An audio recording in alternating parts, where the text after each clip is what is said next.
Dear students, आज हम equity को देखेंगे। इक्विटी में हम देखेंगे सबसे पहले जो कॉन्सेप्ट देखेंगे equity, its origin and jurisdiction.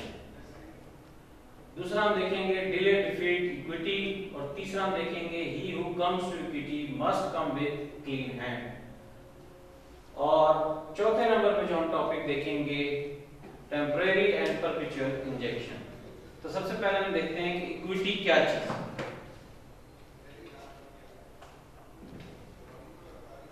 Equity its origin and jurisdiction. निफ्ट की तारीफ और वजाहत कीजिए। मुख्तसरन पाकिस्तान में इसके आगाज व इर्तिका और इख्तियार समात पर बहस कीजिए। निफ्ट से मसावत, इंसाफ और ईमानदारी ली जाती है। कुदरती इंसाफ को भी निफ्ट कहा जाता है। एक चीज उसके हकदारों में बराबर या हक के मुताबिक तकसीम कर देने का नाम निफ्ट है।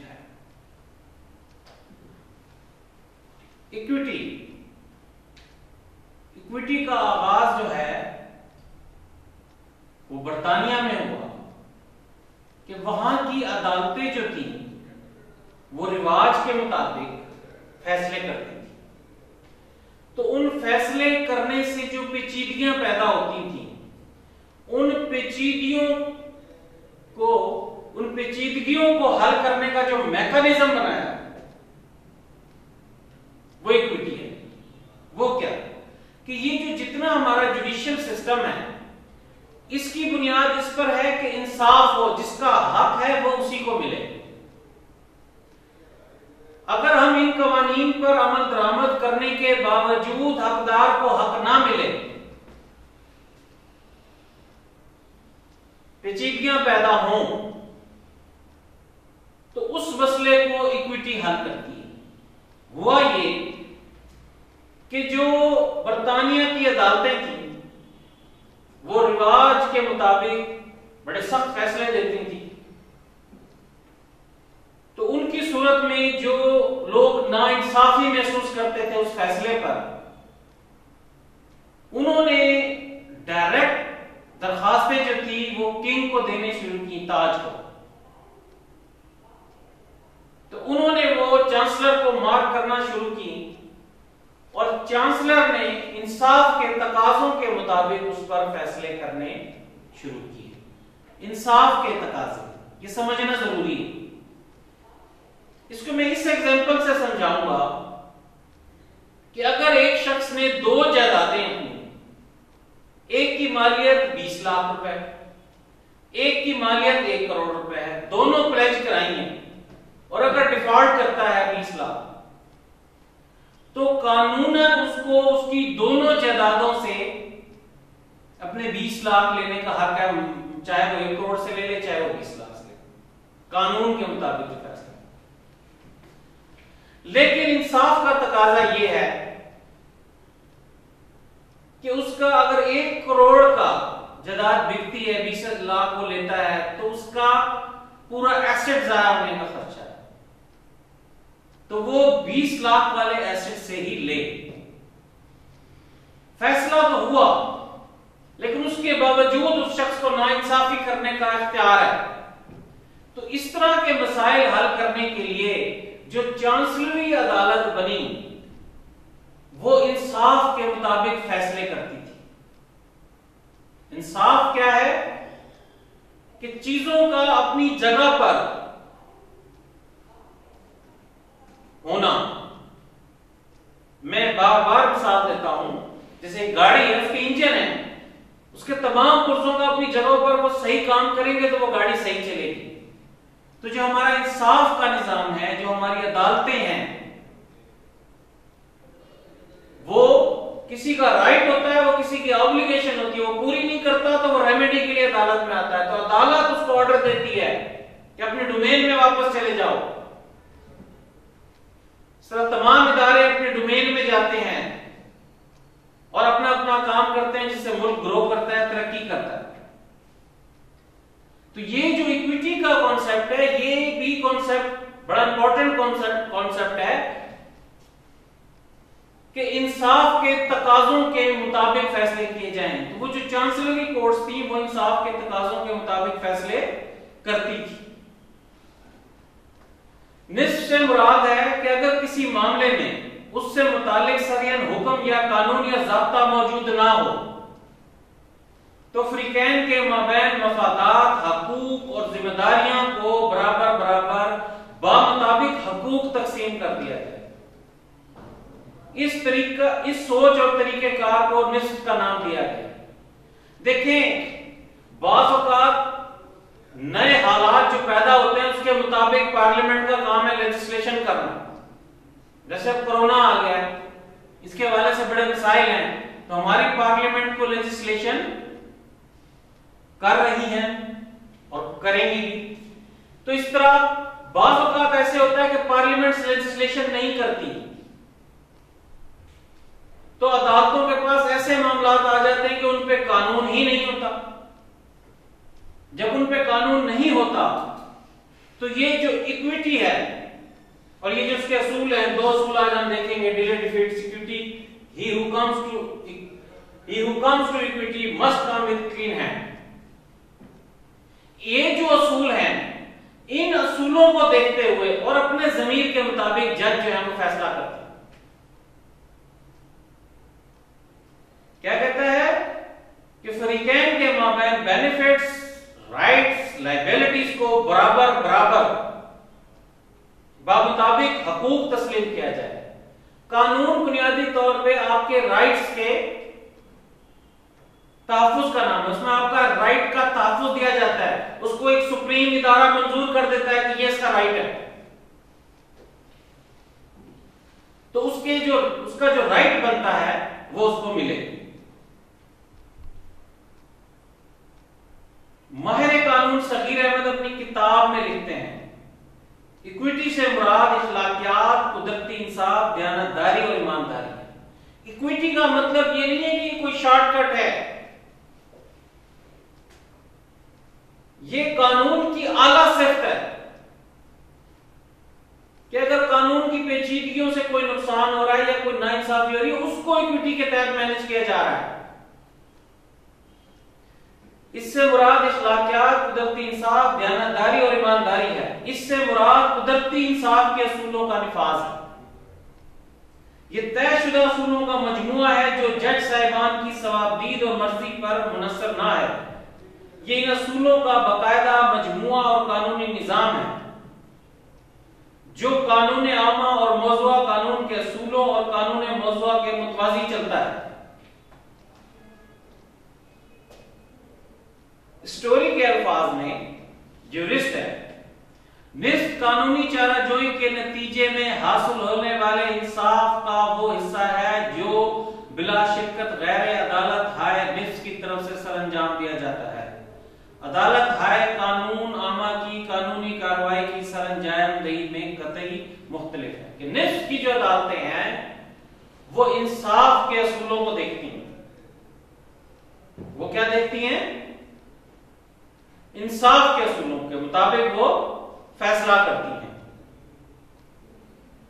जहां दाद रसी का अता किया जाना जरूरी और ऐन करी इंसाफ हो कि दाद रसी जरूर देनी है, लेकिन कानून मौजूद नहीं है, लॉ मौजूद नहीं है, तो जिसके जरिए दाद रसी अता की जा सकती है तो वो निस्फ के असूलों को मद्देनजर रखते हुए दाद रसी अता की जाए कि जो निस्फ के जो असूल हैं उनको मद्देनजर रखते हैं। जज की डिस्क्रिप्शन को भी इसमें लिमिट किया गया है कि जहां लॉ नहीं है वहां पर जज निफ्स के असूलों को अप्लाई करके इंसाफ दे सकता है। जो फैक्ट एंड इशू है उसमें राइट डिटरमिन कर सकता है ताकि हकदार को उसका हक मिल सके। इक्विटी का बुनियादी मकसद मसावात है, हकदार को हक मिलना है, इंसाफ है। इसकी वजाहत जरूरी है कि निस्फ के असूलों पर अमल पैरा होने के लिए वाज़ेह कानून को कुर्बान नहीं किया जा सकता। जहां कोई वाज़ेह कानून मौजूद होगा वहां उस पर अमल होगा, जहां वाज़ेह कानून मौजूद होगा वहां पर उसी पर अमल होगा। वाज़ेह ये हुआ कि जहां कानून सिरे से मौजूद ना हो या कानून पर अमल पैरा होते हुए गुंजाइश पैदा हो सकती हो तो निस्फ के असूलों पर अमल किया जाएगा। वरना किसी वाज़े कानून को नजरअंदाज करते हुए इन असूलों पर अमल नहीं किया जाएगा, इन असूलों पर अमल नहीं किया जाएगा।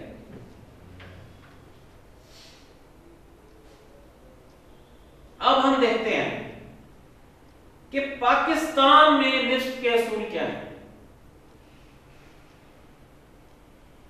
कि इंग्लैंड में तो पार्लियामेंट इदारे मौजूद नहीं थे लेजिस्लेशन के, तो वहां की अदालतें जो फैसला देती थी तो किंग को मजबूरन अदालतें बनानी पड़ी, और वो अदालतें जो थीं निफ्ट के असूलों के मुताबिक रिलीफ देती थी, इंसाफ के असूलों के मुताबिक, इंसाफ के तकाजों के मुताबिक। पाकिस्तान में पार्लियामेंट मौजूद है, पाकिस्तान ने उन निफ्ट के जो कानून के तकाजे हैं उन असूलों के मुताबिक कुछ कानून बना दिए। उन्होंने तो वो निफ्ट के असूल बनाए ना, पाकिस्तान ने उन कानून के जो निफ्ट के असूल हैं उनके मुताबिक कानून बना दिए, बकायदा उसको स्टैट्यूट की शक्ल दे दी। देखते हैं निस्बी इख्तियार समाज को जिन मायने और मफहूम से इंग्लिस्तान में लिया जाता है, पाकिस्तान में इस मफहूम या मायनों से नहीं लिया जाता। यहां सूरत हाल मुख्तलिफ है। इंग्लिस्तान की तरह पाकिस्तान में कानून आमा और निफ्ट के तहत अलग अलग अदालतों का वजूद ना है। पाकिस्तान में सेपरेट जुडिशियल सिस्टम नहीं है। इसके लिए पाकिस्तान में एक ही अदालत दाद रसी मुहैया करती है। ऐसी दाद रसी अता करते वक्त मौजूदा कानून के साथ साथ शख्सी कानून और रिवाजी कानून को मद्देनजर रखा जाता है। इंग्लिस्तान में बाज ऐसी कानूनी चाराजोइयां जो अदालत हाय निफ्ट कोर्ट्स ऑफ इक्विटी फराहम करती हैं, पाकिस्तान में ऐसी चाराजोइयां बाकायदा मौजूदा कानून के जरिए हासिल की जा सकती हैं। पाकिस्तान ने इस पर प्रॉपर लेजिस्लेशन की। इंग्लिस्तान में अक्सर कवानीन मौजूदा ना है, जबकि पाकिस्तान में ऐसे कवानीन मौजूदा शक्ल में मौजूद हैं। ऐसे चंद कवानीन दर्ज झैल हैं। Specific relief act 1982, trust act, transfer of property act, कि ये जो तीनों कवानीन हैं ये इक्विटी के प्रिंसिपल पर जो है बने हुए हैं। इन कवानीन के तहत इक्विटी के असूलों को बाकायदा मौजूदा कानून बना दिया गया है। पाकिस्तान में ज़ाब्ता दीवानी की बाज़ दफात के तहत अगरचे अदालतों को सवाबदीदी इख्तियारात दिए गए हैं, तो उनके पीछे यही मकसद कार फरमा है कि अदालतें असूले निस्ब पर अमल पैरा होकर इंसाफ की फराहमी करें। जहां डिस्क्रिशनरी पावर्स अदालतों को दी गई हैं कि अगर वहां कानून मौजूद, ये तो कानून है, बाज़ जगह बाज़ मसाइल ऐसे हैं जहां पर मौजूदा कानून है ही, तो वहां अदालत की डिस्क्रिशन है।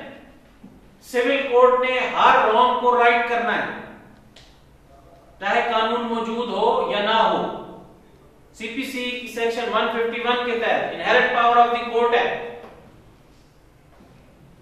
कि उनके पास जो रॉन्ग आएगा उसे उन्होंने राइट करना है। पाकिस्तान में अदालतों को इख्तियार हासिल है कि जहां वाज़े कानून मौजूद हो वहां उसके मुताबिक फैसला सादर करे, और जहां ऐसी सूरत हाल मौजूद ना हो तो अदालत मुकदमे का फैसला इंसाफ और निफ्ट के असूलों पर अमल पैरा होकर अपने ज़मीर के मुताबिक करे। क्या है?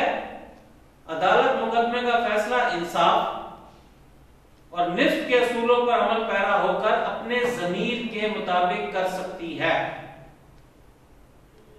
कि उसकी डिस्क्रिशन को, जो जज की डिस्क्रिशन है, उसको लिमिटाइज किया गया है। उसको इंसाफ के असूल इक्विटी से मिलेंगे। वो उन असूलों को ज़हन में रखकर उस मामले पर इंसाफ करेंगे अपने ज़मीर के मुताबिक। ज़मीर सच बोलता है।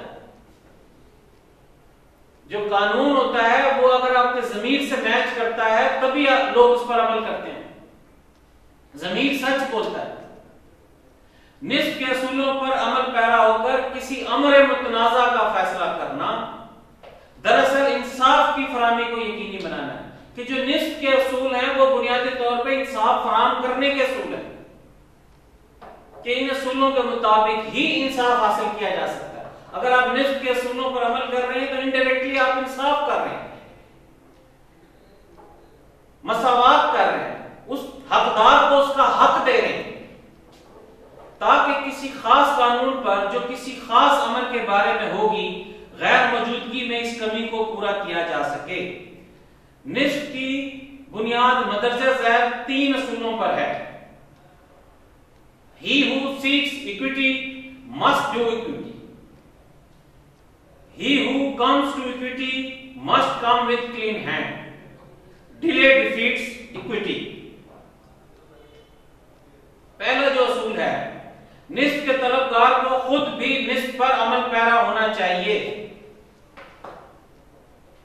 ये बड़ा अहम असूल है कि एक शख्स इंसाफ के असूलों के मुताबिक, जैसे मैंने पहले मिसाल दी, वो कहता है कि मुझे मेरे 20 लाख वाले एसेट से ये शख्स अपनी रकम वसूल करे। इंसाफ के असूलों के तहत, इक्विटी के असूलों के तहत वो इंसाफ मांग रहा है, तो कल को वो शख्स जो है जो इंसाफ मांग रहा है तो वो खुद भी इक्विटी के असूलों के मुताबिक लोगों को इंसाफ देता है या नहीं देता, खुद अमल पैरा है या नहीं है। निस्फ के तलबगार को खुद भी निस्फ पर अमल पैरा होना चाहिए कि क्या वो खुद को अपनी जिंदगी में निस्फ के असूलों के खिलाफ काम करे, और जब अपना मफाद हो तो निस्फ के असूलों के मुताबिक, इक्विटी के असूलों के मुताबिक रिलीफ ले, कि उसका खुद भी अमल पैरा होना चाहिए। ये ना हो कि किसी केस में, किसी मामले में उसने किसी के 1 करोड़ के एसेट को जाया किया हो, उससे अपने 20 लाख वसूल किए हो, हालांकि वो दूसरे 20 लाख वाले एसेट से भी ले सकता हो, और यहां जब अपना मामला आया हो तो वो इक्विटी के असूलों के तहत रिलीफ मांगे। तो इक्विटी कहती है कि अगर आप खुद, ये भी इंसाफ है कि एक शख्स इक्विटी के असूलों के तहत इंसाफ मांग रहा है तो उसे इक्विटी के असूलों के तहत लोगों को इंसाफ भी तो देना चाहिए ना। तो हमने इसमें देखा कि इंग्लिस्तान में जो इक्विटी का कॉन्सेप्ट है वहां बाकायदा 2 सेपरेट लीगल सिस्टम है। इक्विटी की कोर्ट्स अलग हैं और उनकी आम कोर्ट्स अलग हैं, और उनके मुल्क में मौजूदा कानून नहीं है, पॉजिटिव लॉ नहीं है। हमारे मुल्क में इसके हवाले से प्रॉपर लेजिस्लेशन की गई है, और जहां लेजिस्लेशन नहीं की हुई और अगर इस तरह का कोई मामला आता है जिस पर कानून नहीं है, तो जज को डिस्क्रिशन जो है, जो उनकी डिस्क्रिशनरी पावर है, वो इक्विटी के असूलों पर अमल दरामद करते हुए यूज करेंगे, और इक्विटी के असूलों पर जब वो अमल करेंगे तो लामहला इंसाफ होगा। अब हम दूसरा देखते हैं कि ये मैक्सिम है डिले डिफीट इक्विटी।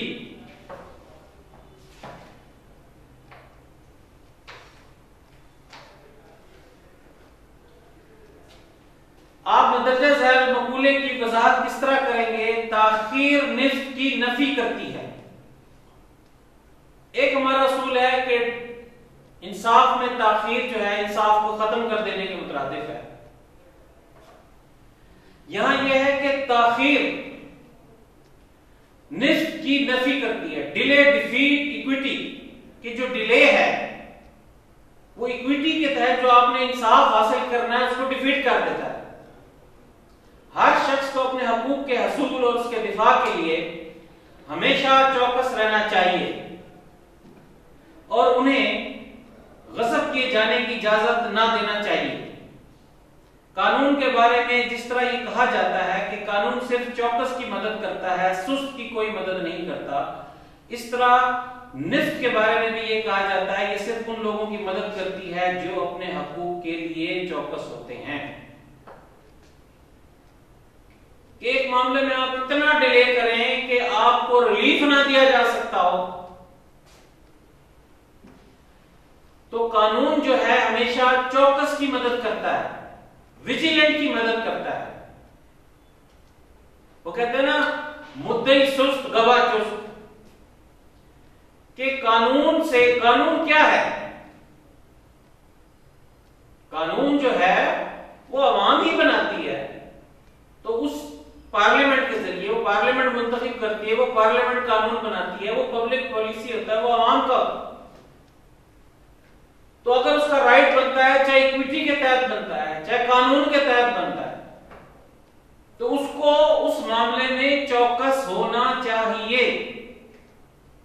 लिहाजा ये कहा जा सकता है कि निस्त सुस्त आदमी की कोई मदद नहीं करती।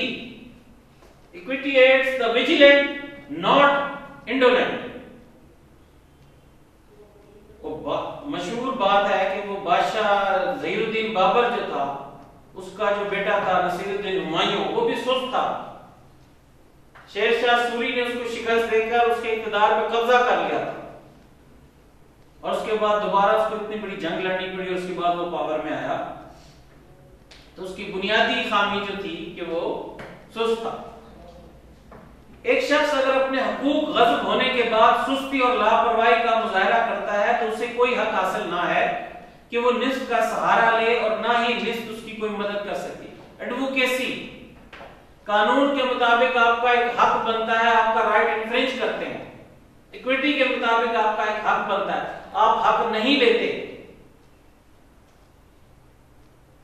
तो निस्फ या कानून आपकी मदद नहीं करता। आपको हक लेना चाहिए, और मैं समझता हूं कि अगर कानून के मुताबिक आपका हक बनता है, आप लेते हैं, आप सिस्टम को अपनी जगह पर लाते हैं, आप कोर्ट्स में जाते हैं, केस लड़ते हैं, अपना हक लेते हैं, तो वो इदारों की भी इस्लाह होती है। इदारे भी अपनी लिमिट में आते हैं। अगर एक इदारा एफआईआर दर्ज नहीं करता, आप वाइस ए में जाते हैं, एफआईआर दर्ज कराते हैं, तो वो इदारा अपनी लिमिट में आएगा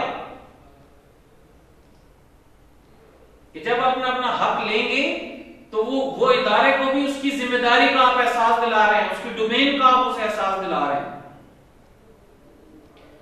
ऐसे अशखास जो इस कदर लापरवाह होते हैं कि अरसा दराज तक अपने गज़बशुदा हकूक की परवाह नहीं करते, और फिर अचानक हरकत में आते हैं और निस्फ का सहारा लेने की कोशिश करते हैं।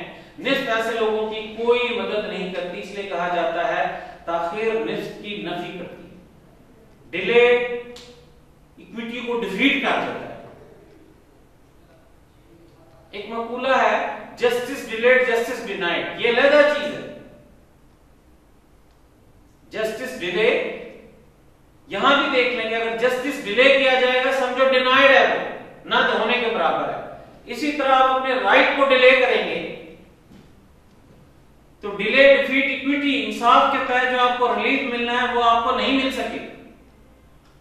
इसकी मिसाल हम देखते हैं। अलिफ बे को 20,000 रुपए कर्ज देता है।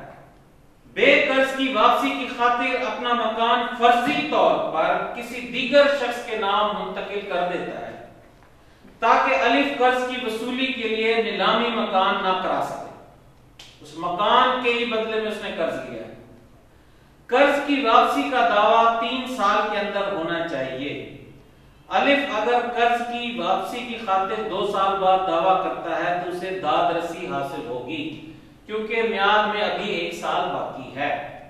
अदालत उसे कानून म्याद समात के तहत दाद रसी, लिमिटेशन एक्ट के तहत दाद रसी मुहैया करेगी। लेकिन अगर 3 साल से ज्यादा अरसा गुजर जाए तो अलिफ किसी दावे के जरिए दाद रसी हासिल नहीं कर सकती। ये लिमिटेशन कि आपको 3 साल का टाइम दिया गया है कि 3 साल के अंदर अंदर जो आपका राइट है वो आप क्लेम करें। अगर इसी तरह लिमिटेशन ना रखी जाए तो हर शख्स इस तरह केस करने लगे तो ये फिर एक बहुत ज्यादा लिटिगेशन हो जाएगी कि इंसाफ जल्दी फराहम हो, लोगों को जल्दी मिले। उसके लिए इस तरह के मैकेनिज्म रखे जाते हैं कि अगर वो लिमिट 3 साल की दी गई है तो उसके अंदर वो अपना हक लेने की कोशिश करे। लेकिन इसकी एक्सेप्शन कि अगर वो नाबालिग था, फातर या मुद्दा अलैह ने नाजायज दबाव डालकर फरेबन मुद्दई को कार्रवाई से बाज रखा, वो इसमें नहीं आती। मकूला हज़ा इस असूल पर मबनी है कि हर शख्स को अपने हकूक का तहफ़्फ़ुज़ करना चाहिए। अगर किसी के हकूक को तस्लीम ना किया जाए तो उसके हकूक पर जद पड़े और उसके हकूक को गस्ब कर लिया जाए तो बगैर किसी ताखीर के उसे चाहिए कि मजाज अदालतों से रुजू करे। डिले डिफीट इक्विटी में भी इंसाफ की बात की गई है। इंसाफ क्या है कि आपका राइट बनता बर वक्त कोशिश करें ताकि बर वक्त मसला हल हो। इस मैगज़ीन में डिले डिफीट इक्विटी बेसिकली आपको इंसाफ की तरफ ही लाया जा रहा है।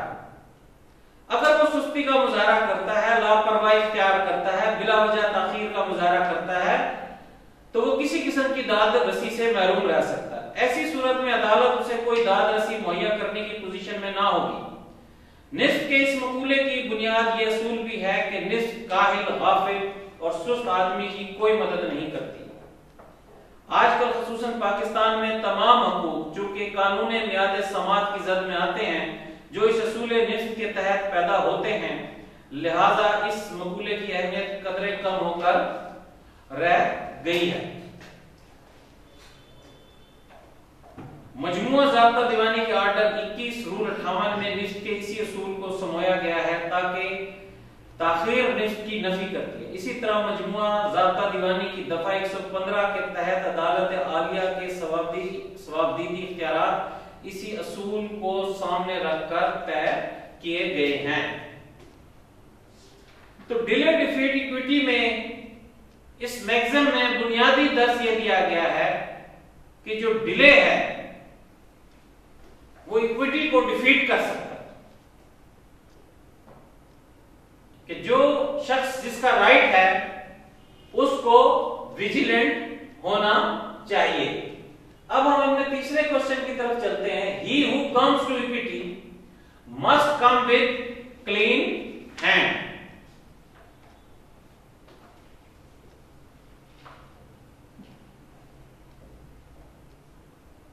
जो निस्फ का तालिब हो उसका दामन गैर आलूदा होना चाहिए।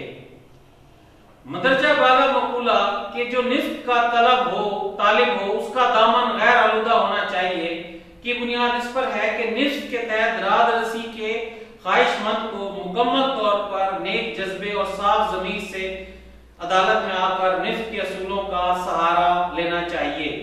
अगर उसका दामन खुद आलूदा है और वो निस्फ के असूलों के बरक्स अमल करता है तो उसे कोई हक हासिल ना है कि वो निस्फ का तालिब हो।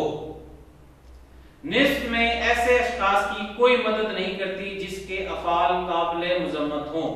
ये मकूला दरअसल इस मकूले के बहुत ज्यादा करीब है। जो निस्फ का तलबगार है उसे खुद भी निस्फ पर अमल पैरा होना चाहिए। He who seeks equity must do equity।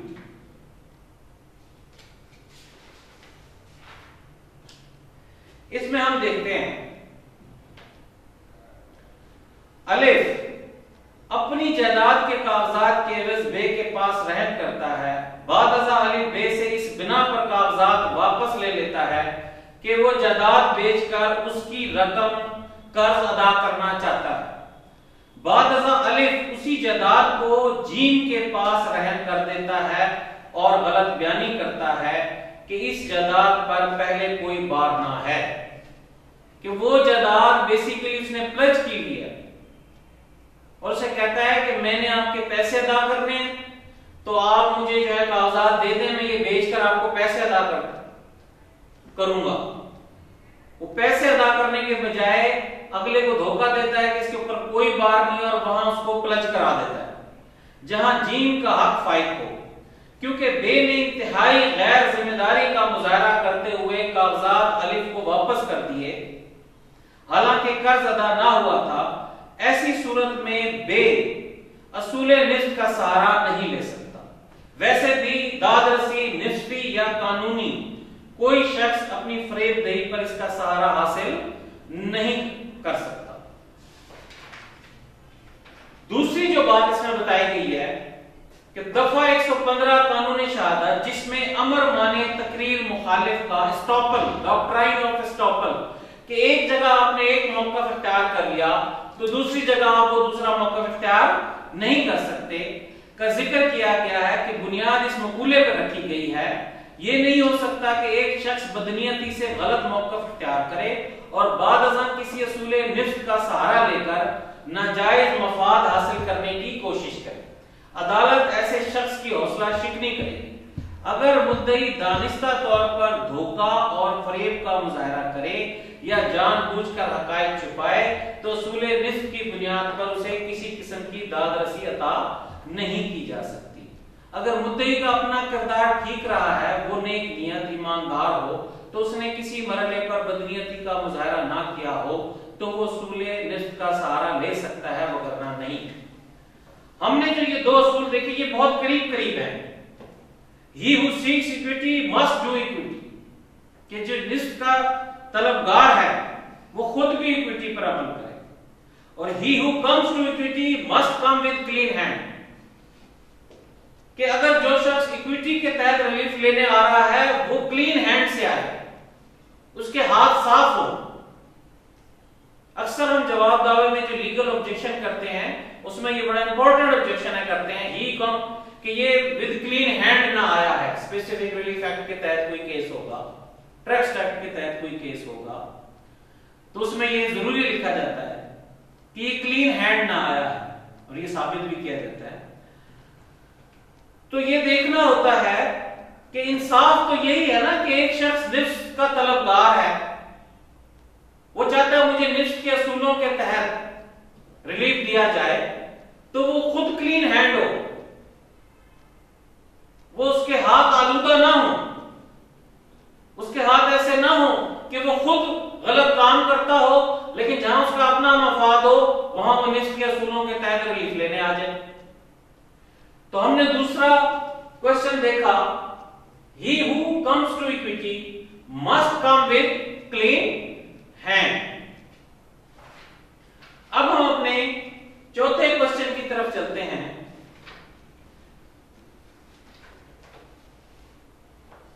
Temporary and perpetual injection. Injection, discuss the circumstances in which perpetual injection may be granted। हुक्म इम्तनाई आर्जी और दवामी क्या है, किन हालात में ऐसे अहकामात के अज्जा से इनकार किया जा सकता है, मुख्तलिफ किस्म के हुक्म इम्तनाई पर नोट लिखें। स्टे, हुक्म इम्तनाई कि स्टे क्यों दिया जाता है। हुक्म इम्तनाई दवामी दादरसी अता किया जाने के चंद तरीका हाय कार में है। एक अहम तरीका है जिसके जरिए मुतासरा फरीक बजरिया अदालत अपने हकूक के तयन की हद तक और मुद्दा अलैह को उसमें मुदाखलत से बाज रहने की हद तक दादरसी हासिल कर सकता है। मुद्दई जिसका हक होता है, मुद्दा अलैह जो वो मुद्दई समझता है जिसने उसका राइट इन्फ्रिंज किया हुआ, तो मुद्दई जो है अगर उसके राइट को इन्फ्रिंज किया जा रहा है और मुद्दा अलैह को वो लिमिट में लाना चाहे तो स्टे लिया जाता है। स्टे क्या है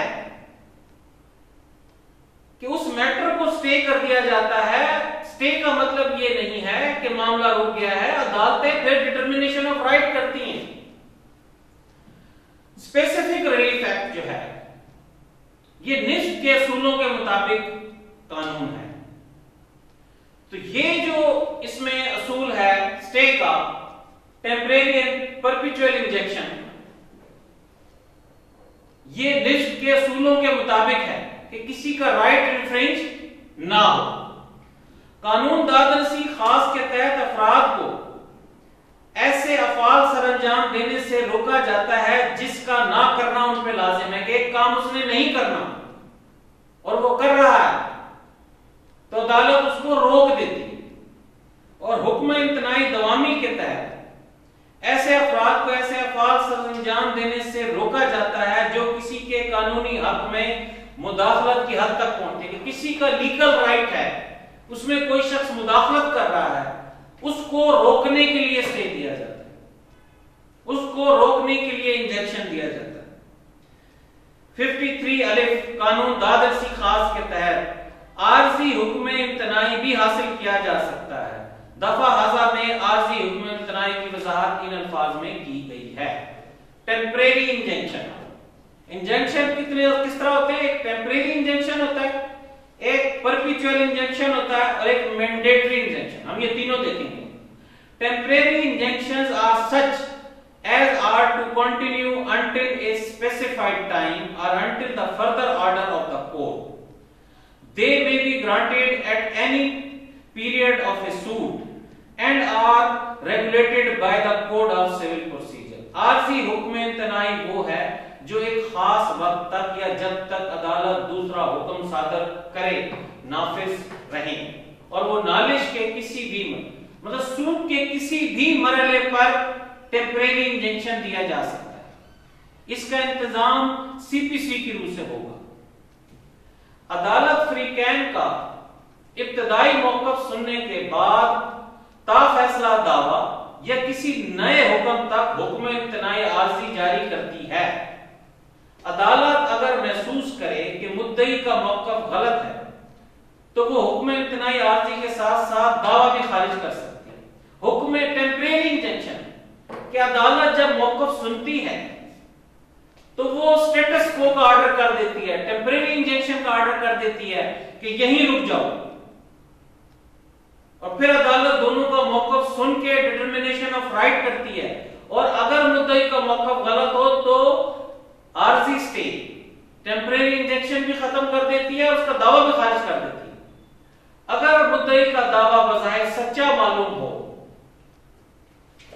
तो हुक्म इम्तनाई आरजी जारी करती है, जिसके तहत मुद्दा अलैह को हुक्म दिया जाता है कि वो ता फैसला दावा या अदालत के किसी नए हुक्म तक मुद्दई के हकूक में मुदाखलत करने से बाज रहे। अगर मुद्दई अपने दावे को सही साबित करे तो अदालत ऐसे हुक्म इम्तनाई आरजी को दावा डिक्री करते हुए हुक्म इम्तनाई दवामी में बदल देती है। अगर ऐसा ना हो सके तो अदालत के साथ ही हुक्म इम्तनाई आरजी भी गैर मुअस्सर हो जाता है। कि हुक्म इम्तनाई जो आरजी उसने दिया होता है कि आरजी तौर पे रोका होता है कि इसके हक में मुदाखलत ना करो, तो अगर मुद्दई का राइट एस्टेब्लिश हो जाए,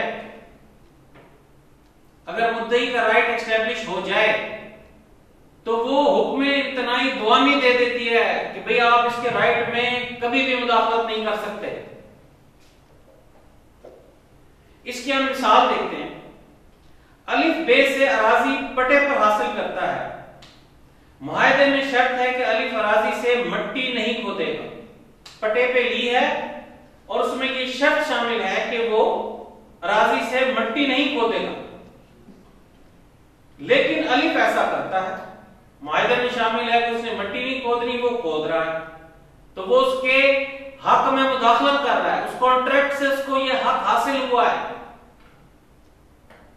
कि वो वहां से मट्टी नहीं लेगा। लीज पे उसने पटे पे जगह ली है, लीज पर बे अदालत के जरिए हुक्म इम्तनाई दवामी जारी करा सकता है कि अलिफ अराजी से मट्टी ना खोदे, कि वो अदालत से जाके हुक्म इम्तनाई दवामी जारी करा सकता है कि वो वहां से मट्टी ना खोदे। अलिफ और बे के दरमियान मुआहदा है कि बे अपने मकान के सामने जमा होने वाले पानी के जोहड़ को एक मखसूस मुद्दत में खत्म कर देगा। अब ऐसा नहीं करता। अलिफ अदालत के जरिए हुक्म इम्तनाई ताकीदी हासिल कर सकता है जिसमें बे को जोहड़ खत्म करने की हिदायत हो। परमानेंट इंजेक्शन रोकना उस काम से, और जो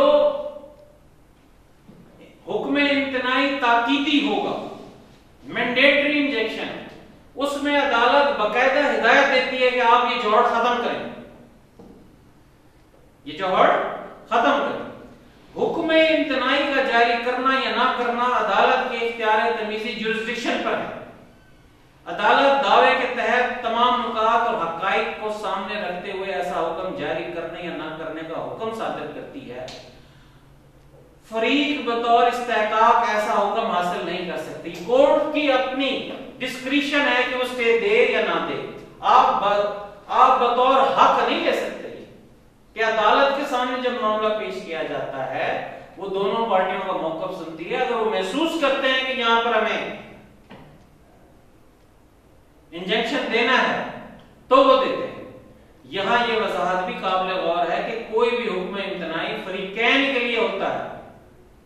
कोई भी अदालत किसी दीगर अदालत के खिलाफ हुक्म इम्तनाई नहीं जारी कर सकती। कि जो प्राइवेट राइट्स होते हैं, दीवानी अदालत में ये मामला चलता है, तो जो दीवानी अदालत है वो प्राइवेट राइट्स हैं, तो दो फरीक के दरमियान इशू है, तो वो जो ऑर्डर है उसकी हदूद उन दो फरीक की हद तक है। किसी दीगर अदालत के खिलाफ हुक्म इम्तनाई अदालत जारी नहीं कर सकती। आला अदालत बाज दीगर सूरतों में मातहत अदालतों में कार्रवाई रोक सकती है। अब इस सवाल का अगला पोर्शन है परपेचुअल इंजेक्शन व्हेन ग्रांटेड। हुक्म इम्तनाई दवामी कब जारी हो सकता है? ये हुक्म इम्तनाई दवामी जो है वो कब जारी हो सकता है? दफा 54 कानून दादरसी खास में इन वजूहात का जिक्र किया गया है जिनकी मौजूदगी में हुक्म इम्तनाई दवामी जारी किया जा सकता है। तफसील में जाने से पहले हमें इन असूलों को देखना है जो हुक्म इम्तनाई जारी करने या ना करने के लिए अदालत आलिया पेशावर ने PLD 1973 सफा 95 तय किए हैं। अदालत ने कुछ असूल तय किए हैं। अदालत अपनी जजमेंट्स, अपने फैसलों में, हम जजमेंट लॉ पढ़ते हैं कि अदालत कुछ असूल तय कर, तशरीह करते हुए कानून की कुछ असूल तय कर देती है। तो वो कौन कौन से असूल हैं? हुक्म इम्तनाई जारी करने या ना करने के बारे में तयशुदा असूल ये हैं। पहला ये कि आया मुद्दई का दावा एक बज़ाहिर मजबूत दावा है। दावा कि वो जिस चीज पर दावा कर रहा है उसका राइट बनता भी है या नहीं बनता, एविडेंस उसको, मतलब जो उसने उसके साथ सबूत लगाया उसके मुताबिक उसका दावा मजबूत बनता है। दोम ये कि हक आसाइश ऐसा हुक्म इम्तनाई जारी करने के हक में है। सोम ये कि अगर हुक्म इम्तनाई जारी ना किया गया तो मुद्दई को इर्रिपेरेबल लॉस होगा, कि जहां इर्रिपेरेबल लॉस का खदशा हो, बैलेंस ऑफ कन्वीनियंस उसके हक में हो दावा करने वाले के, तो तब अदालतें जो हैं वो इंजेक्शंस देती हैं। हुक्म इम्तनाई दवामी मदरजा ज़ैद सूरतों में जारी किया जाता है। किन सूरतों में परपेचुअल इंजेक्शन जारी किया जाता है? मुद्दई के हक में पैदा होने वाली जिम्मेदारियों खा मानवी या सरियन हो में नुक्स या मुदाखलत ना करने के लिए, कि उसके राइट्स में जो मुदाखलत ना करने के लिए परपेचुअल इंजेक्शन दिया जाता है। मुद्दा अलैह मुद्दई की जदाद या जदाद से मफाद हासिल करने में मुदाखलत करे या ऐसा करने पर आमादा हो तो हुक्म इम्तनाई दवामी बरखिलाफ मुद्दा अलैह सादिर। मुद्दा अलैह जो है उसकी जदाद में मुदाखलत कर रहा हो, उसके राइट में मुदाखलत कर रहा हो, तो परपेचुअल इंजेक्शन उसको दिया जाता है। ऐसी मुदाखलत से नुकसान का अंदेशा हो लेकिन ये तयन ना हो सके फिल वाक़े क्या नुकसान हुआ या क्या नुकसान होने का एहतमाल है, कैसी इंटरफेरेंस जिसमें तयन नुकसान का ना हो सके, तो परपेचुअल इंजेक्शन दिया जा सकता है। जब मुदाखलत इस किस्म की हो कि नकद रकम में उसकी तलाफी मुमकिन ना हो तो हुक्म इम्तनाई दवामी सादिर किया जा सकता है, कि जब उसकी नकद रकम में तलाफी मुमकिन ना हो, इर्रिपेरेबल लॉस, तो परपेचुअल इंजेक्शन दिया जा सकता है। मुद्दा अलैह कोई फेल करने या ना करने के बारे में हुक्म इम्तनाई जारी किया जा सकता है। अब तीसरा पोर्शन जो है, हुक्म इम्तनाई दवामी कब जारी नहीं हो सकता? परपेचुअल इंजेक्शन व्हेन रिफ्यूज, कि अदालतें कब परपेचुअल इंजेक्शन जो है वो रिफ्यूज कर सकती हैं। सेक्शन 56 कानून स्पेसिफिक रिलीफ एक्ट में इस हुकूम पर बहस की गई है, जिसके तहत या जिसकी वजह से हुक्म इम्तनाई दवामी जारी नहीं किया जा सकता। नंबर पहला, किसी अदालती कार्रवाई को रोकने के लिए हुक्म इम्तनाई दवामी जारी नहीं किया जा सकता जो बवक्त दायरी मुकदमा जेर समाअत हो, सिवाय इस सूरत के कि जब कसरत कार्रवाई की वजह से ऐसा करना जरूरी। मतलब अदालती कार्रवाई के लिए परपेचुअल इंजंक्शन जारी नहीं, कि डिटर्मिनेशन ऑफ राइट ना हो, इसके हक का तयन ना हो, तो इसके लिए परपेचुअल इंजंक्शन नहीं दिया जा सकता। नंबर 2, किसी ऐसी अदालत में किसी कार्रवाई को रोकने के लिए जो उस अदालत के जो ऐसा हुक्म इम्तनाई जारी करे मातहत ना हो। मसलन एक सिविल अदालत जो दर्जा अव्वल के जज पर मुश्तमिल है, अदालत सेशन जज के खिलाफ कार्रवाई रोकने के लिए हुक्म इम्तनाई जारी नहीं कर सकती कि लोअर कोर्ट जो उसके ऊपर कोर्ट है उसके लिए हुक्म इम्तनाई जारी नहीं कर सकता। किसी कानून साज इदारे के खिलाफ हुक्म इम्तनाई जारी नहीं हो सकता। Parliament is the mother of all institution, तो पार्लियामेंट का जो इदारा है उसको कानूनी तहफ्फुज़ हासिल होता है, उसमें हर किस्म की बहस हो सकती है ताकि इनपुट आए और अच्छी लेजिस्लेशन हो। तो किसी कानून साज इदारे के खिलाफ हुक्म इम्तनाई कि पार्लियामेंट लेजिस्लेशन ना करे, इस किस्म का नहीं हो सकता। किसी फौजदारी कार्रवाई से बचने या फौजदारी कार्रवाई को काला दम करार देने के लिए हुक्म इम्तनाई जारी नहीं किया जा सकता। मुद्दई ने गैर मामूली ताखीर का मुजाहरा किया हो तो उसके हक में हुक्म इम्तनाई जारी करने से इनकार किया जा सकता है। ये वही है डिले डिफेड इक्विटी कि मुद्दई ने गैर मामूली ताखीर का मुजाहरा किया हो, ये वही कार फरमा है, उसके हक में हुक्म इम्तनाई जारी करने से इनकार किया जा सकता है। मुद्दई अगर अपना हक किसी दीगर कार्रवाई के जरिए हासिल कर सकता है, उसको कहीं और से रेमेडी मिल सकती है, तो भी फिर नहीं दिया जाता। मुद्दई या उसके नुमाइंदे का रवैया गलत और नामुनासिब है, अगर वो अदालत के साथ उसका रवैया गैर मुनासिब है, अदालत की डिस्क्रिशन है कि वो इंजेक्शन दे या ना दे। मुद्दई का जायदाद से कोई हक या मफाद वाबस्ता नहीं, अगर उस जायदाद या हक से मफाद वाबस्ता नहीं है तो उसका राइट ही नहीं है ना, तो जब उसका राइट नहीं है तो उसको इंजेक्शन किस बुनियाद पर दें? अगर उसका राइट इन्फ्रिंज होगा या कोई करना चाह रहा होगा तो इंजेक्शन मिलेगा ना उसे। हुक्म इम्तनाई जारी करने से किसी अफसर सरकार के फराइज़ मनसिब में रुकावट पैदा होती हो तब भी नहीं किया जाएगा।